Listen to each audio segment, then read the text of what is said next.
और राम मंदिर पर सवाल आज से नहीं बल्कि लगातार पिछले काफी वक्त से चले आ रहे हैं, लेकिन इस सब के बीच अब जब प्राण प्रतिष्ठा होनी है तो विपक्ष फिर से सवाल खड़े कर रहा है और विपक्ष के नेताओं को जवाब दिया गिरिराज सिंह ने। उन्होंने साफ तौर पर कहा कि 22 तारीख को जो प्राण प्रतिष्ठा होने वाली है उसमें खलल डालने की कोशिश विपक्षी नेता कर सकते हैं और बड़ा आरोप यह लगाया कि वो दंगा तक करवा सकते हैं। रिपोर्ट आपको दिखाते हैं।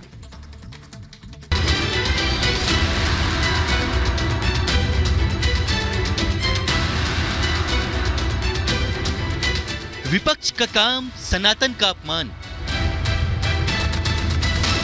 समारोह में खलल डालने का प्लान, गिरिराज के निशाने पर इंडी गठबंधन। 22 जनवरी को होने वाले रामलला की प्राण प्रतिष्ठा के लिए तैयारियां जोरों पर है। पूरे अयोध्या को दुल्हन की तरह सजाया और संवारा जा रहा है।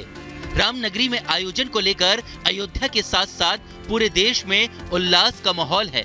राम भक्तों का लंबे समय का इंतजार अब खत्म होने वाला है।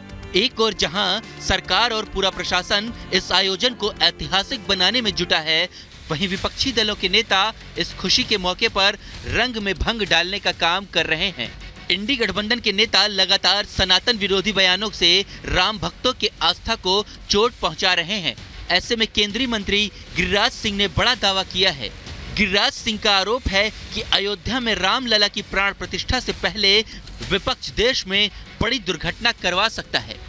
और मुझे तो डर लगता है कि ये 22 तारीख के बीच में ये विपक्ष कोई भी बड़ी घटना कर सकते हैं राम मंदिर के प्राण प्रतिष्ठा में व्यवधान डालने के लिए।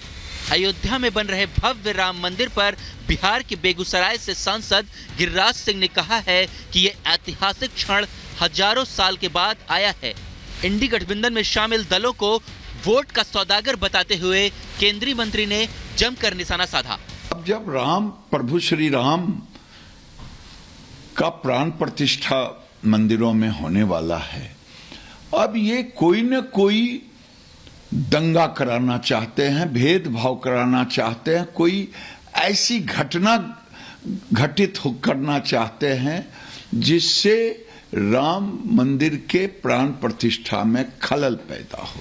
इसके साथ ही कर्नाटक के कांग्रेस नेता बीके हरिप्रसाद ने सनातन विरोधी बयान पर पलटवार करते हुए कि ये सोची समझी साजिश हिंदू धर्म को अपमानित करो, चोट पहुंचाओ और मोदी को गाली दे। दक्षिण भारत से अगर स्टालिन के कुनमा बोलते हैं इनकी मर्जी से, अगर एनसीपी के नेता बोलते हैं तो ये इंडी गठबंधन के मर्जी से।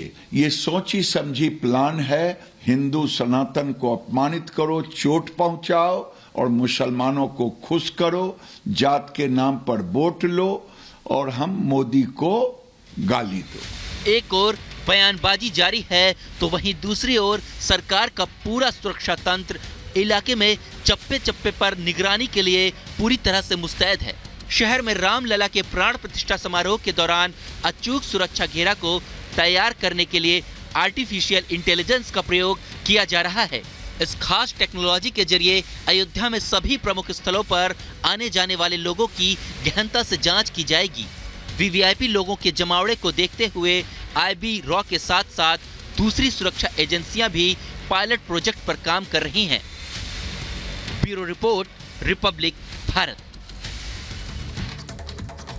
और आज का दिन बेहद अहम है। दरअसल आज सुप्रीम कोर्ट मथुरा के शाही ईदगाह मस्जिद परिसर की जनहित याचिका वाली मांग पर सुनवाई करने वाला है, क्योंकि इसको लेकर इसके खिलाफ मुस्लिम पक्ष सुप्रीम कोर्ट पहुंच चुका है। ऐसे में आज जब सुनवाई होगी तो देखना होगा कि क्या कुछ बात निकलकर सामने आती है। रिपोर्ट देखिए। सुप्रीम कोर्ट और मथुरा की शाही ईदगाह मस्जिद को हटाकर उसे हिंदू को सौंपे जाने की मांग वाली जनहित याचिका पर सुनवाई करेगा। याचिका में कहा गया है कि जिस तरह ईदगाह मस्जिद है वहीं श्री कृष्ण का जन्म स्थान है। हिंदू पक्ष ने कोर्ट से उस जगह पर पूजा अर्चना का अधिकार सुनिश्चित करने की मांग की है।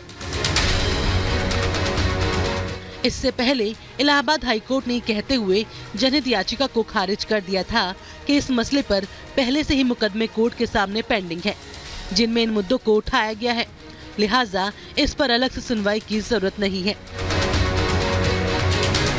याचिकाकर्ताओं के वकील ने इसी इलाहाबाद के इसी आदेश को सुप्रीम कोर्ट में चुनौती देते हुए पूजा करने के अधिकार की मांग की है और सुप्रीम कोर्ट इस याचिका पर आज सुनवाई करेगा, जिस पर सबकी निगाहें लगी हुई है। Bureau report, Republic Bharat.